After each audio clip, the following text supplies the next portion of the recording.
Welcome back. We're in Unit 2, Lesson 3.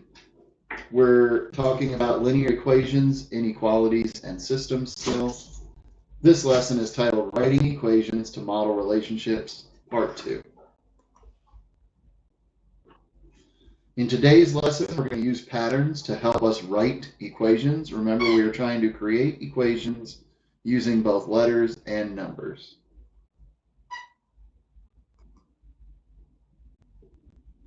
Your learning targets for this lesson are to be able to say, I can use words and equations to describe the patterns I see in a table of values or in a set of calculations. And also, when given a description of a situation, I can use representations like diagrams and tables to help make sense of the situation and write equations for it. At the end of this lesson, if you feel comfortable saying both of those things, then consider this lesson a success. If you still have questions, these are the things you need to ask me about so that I can help elaborate on them and make sure you understand them before your test. So our warm-up today is titled Finding a Relationship.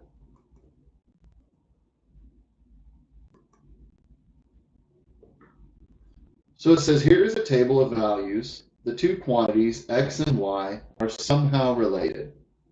What are some strategies you could use to find a relationship between x and y? Brainstorm as many ways as possible. So if you're here in the class, you can pause the video, work with those around you, and see how many ideas you can come up with. If you're watching this at home because you are absent or you're going back, we'll go through how we could look at this right now. So if you notice, we can look at each column independently. We can look at how x changes. So it starts at 1, then goes to 3, then to 5, then to 7. And the common thread we see here is that x increases by 2 each time. We're adding 2 each time. Now if we look at y, it starts at 0, goes to 8, then 24, then 48. We notice that we're not adding the same amount every time, but if you know your multiplication, you understand that we increased from 0 to 8, then we increased by 16, which is 2 times 8, from 8 to 24, and then we increased by 24, which is 3 times 8, when we went from 24 to 48. So each time y increases, it increases by the next multiple of 8. Increases by 8, then 16, then 24. This next slide shows what it looks like when it's graphed on a coordinate plane. Our x coordinates are the horizontal, so they're along the bottom, and our y coordinates are the vertical, so they're along the side. So when we had 1, 0, that meant we went over 1 in the x direction, and we went up 0 in the y direction, and we put our first dot. We see when we have 3, 8, we went over 3 in the x direction, and then up 8 in the y direction for our second dot. And we see that when we went 5, 24, we went over 5 in the x direction, up 24 in the y direction, and then when we went 7, 48, we went over 7 in the x direction and up 48 in the y direction. So we always go over x and then up or down y.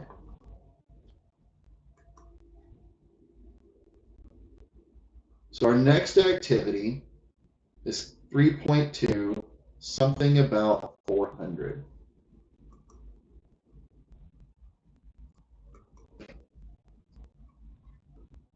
So in this one, it says describe in words how the two quantities in each table are related. So in table A, we're talking about number of laps, which is our x, and meters run, which is our y. In table B, we have meters from home, x, and meters from school, y. On the next slide, we have table C, electricity bills in dollars, x, and total expenses in dollars, y. And in table D, we have monthly salary in dollars X and amount deposited in dollars Y.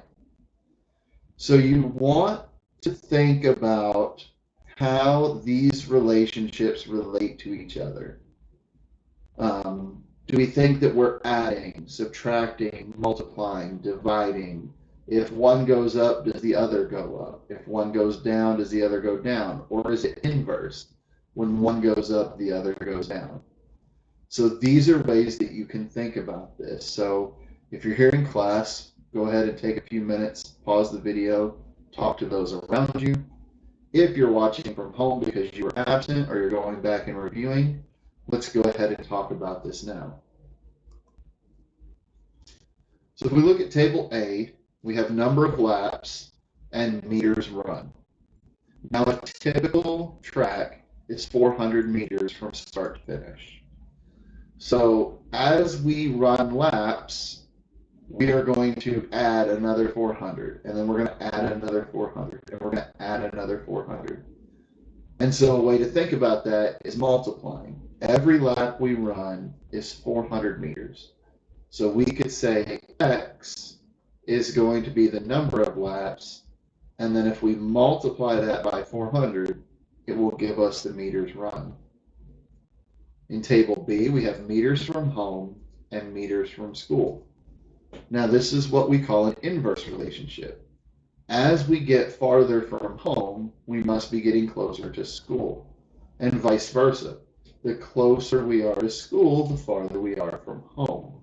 So if we're thinking about this as 400, if we lived 400 meters from the school, as we got closer, we would subtract from that 400 to find out how close we were to home, and then how far we were from school. So this could be a subtraction type problem.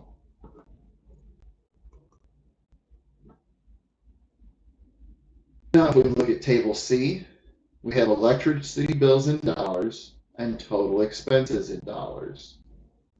So whatever amount our electricity bills go up, those would be added to everything else in order to find our total expenses in dollars. So if we're trying to relate this to 400, what we might say is we have $400 in other bills. So we need to find out how much the electricity bill is. Then we can add it to 400 and it would tell us the total expense in dollars. And then finally, table D, we have monthly salary in dollars and the amount deposited in dollars. So if we were trying to relate this to 400, maybe we say that we deposit $400 a month. So we would need to know how much monthly salary there was, and then we could subtract 400 from it. Or maybe we say we want to make sure that we deposit $400 every month. So we would have to find out how much we could keep after depositing to find out what we get to hold on to. So this could be kind of a subtraction type problem.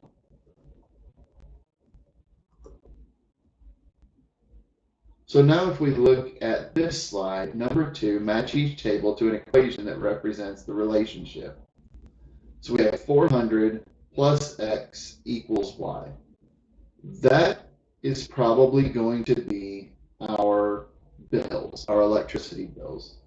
So we can say we have $400 in other bills. And if we add whatever X is, whatever the electricity bill is, that will give us Y, which is our overall bills. Then we look at equation 2. We have X minus 400 equals Y. So this would probably be table D. We have our monthly salary, which we don't know, it can change. And then we're going to keep $400 of it to spend. So we subtract out that $400. And then whatever's left over, that's the amount that we're going to deposit, which is Y.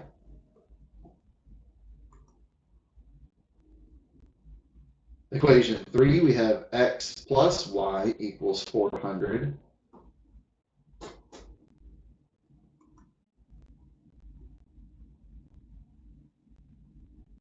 So this would probably be table B. If we have meters from home and meters from school, and we live 400 meters from the school, then if we're at home, we are 0 meters from home, but we're 400 meters from the school, and they add up to equal 400. When we get halfway, we're now 200 meters from home, and still 200 meters from school, so that would still equal 400. And if we were at school, we would be 400 meters from home and 0 meters from school. So in this case, whatever distance we are from home and school should add together to equal 400.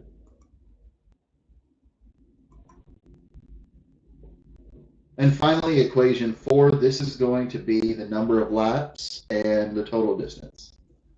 So a normal track is 400 meters around. So if I just count the number of laps, multiply that by 400, it will give me the total meters run. So if you have any questions about this activity, make sure you bring those questions to me so I can clarify any questions before your test.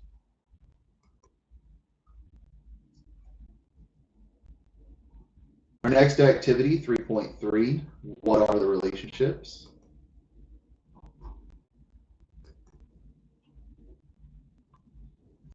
So number 1 says the table represents the relationship between the base length and the height of some parallelograms. Both measurements are in inches, and they want to know what is the relationship between the base length and the height of these parallelograms. So if we notice the base length in inches goes from 1 to 2, 3, 4, and then jumps to 6. So we see the base length is increasing. The height in inches goes from 48 to 24 to 16 to 12 and finally to 8. So these have an inverse relationship.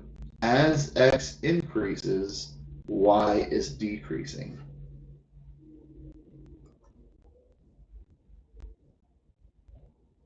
Number 2, visitors to a carnival are invited to guess the number of beans in a jar. The person who guesses the correct number wins $300. If multiple people guess correctly, the prize will be divided evenly among them. What is the relationship between the number of people who guess correctly and the amount of money each person will receive? Well, if we think about this, we have a total number, $300. That's all that can be won.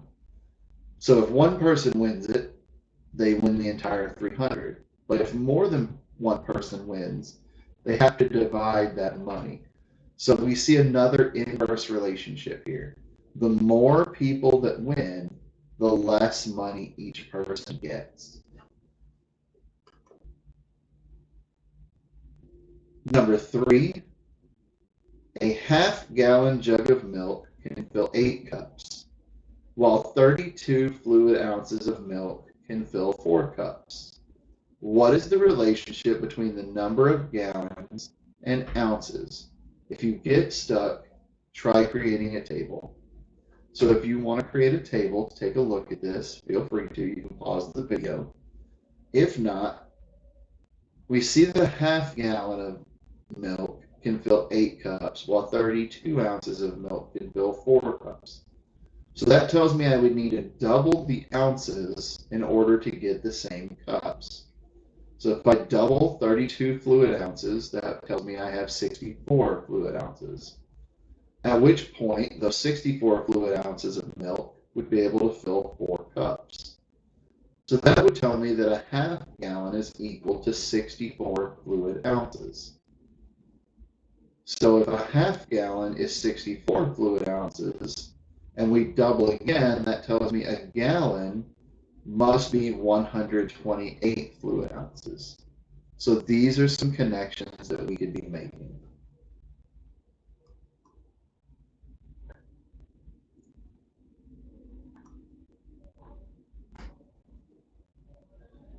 So which quantities vary and which quantities remain constant in each equation? So the top one here goes back to our base and height problem in number 1. We can see that if we multiply base times height, we get 48. So 48 is our constant. There will always be 48 inches. But our base and our height must be inverse. As one gets larger, the other has to get smaller in order for it to be 48. We could also rearrange this to say that height equals 48 divided by base. So if I knew my base, then I could find my height. In our second problem, A times N equals 300. This is the one we talked about where there was a $300 prize, and every time somebody won, they had to split the $300 with that many people. So we could say that the award amount, A, is going to be the $300 total prize divided by N, which is the number of people. So in this equation, the $300 prize pool is the constant. It doesn't change. But the number of people who win can change every contest, so the amount of money that somebody would win could also change. And finally, F equals 128G. So this is telling us that we said there was 128 fluid ounces in 1 gallon, because we doubled the fluid ounces so that it was equal to the half gallon, and then we doubled it again to know that 128 is the number of fluid ounces in a gallon. So in this case, as we change the fluid ounces, it will change how many gallons there are, or as we change how much gallons there are, it changes how many fluid ounces there are. So lesson synthesis. Writing equations to model relationships, part 2. In the lesson, what were some of the strategies you used to reason about the relationship between quantities and to write an equation to represent that relationship? So the first thing you want to understand is the basic relationship. Are both quantities increasing? Are both quantities decreasing? Or is it inverse? As one increases, the other decreases. Then you want to think about your basic mathematical equations. Do we want to add? Are we subtracting? Is there multiplication or division involved?